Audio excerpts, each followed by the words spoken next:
সহশিক্ষা হিসেবে কারাটে কেমন হয়? মজার বিষয় হচ্ছে এখন প্রত্যেকটা স্কুল, শিক্ষা প্রতিষ্ঠান এবং চাকরির ক্ষেত্রে আপনি যেখানেই যান, সবাই জিজ্ঞেস করে, আপনি কেউ জিজ্ঞেস করে যে আপনি পড়াশোনা করেছেন সেটা এখানে কাগজে আছে। আপনি কোন স্কুলে ভর্তি হতে গিয়েছেন, আপনার কাছে সব পেপারস আছে। তারপরে যে প্রশ্নটা সবাইকে শুনতে হয়, আপনার বাচ্চা আর কি করে? অথবা আপনি আর কি পারেন? এই কোয়েশ্চেন গুলো কিন্তু লাইফে আপনাকে যেখানেই যাবেন সব জায়গায় শুনতে হবে। ইভেন বর্তমান সময়ে স্কলারশিপ দেওয়ার ক্ষেত্রে কিন্তু খুব বেশি দেখে তার সহশিক্ষা কি ছিল। মজার বিষয় আপনাকে বলি।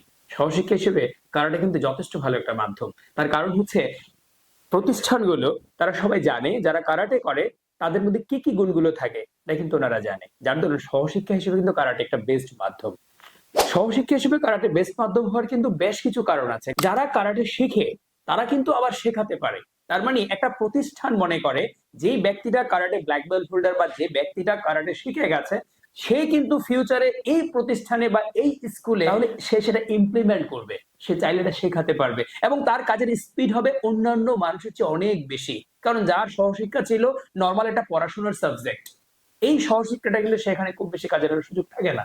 আর যে কারাটে ব্যাকগ্রাউন্ড সবাই জানে এই বাচ্চাটা তাহলে যথেষ্ট ফাস্ট হবে। কারণ সহশিক্ষা হিসেবে কিন্তু আপনার সন্তানকে কারাটে প্রশিক্ষণটা প্রথম মাধ্যম বানাতে পারেন, যেটা তার হোল লাইফে কাজে আসবে। সবাই ভালো থাকুন, সন্তানকে কারাটে শেখান। আসসালামু আলাইকুম।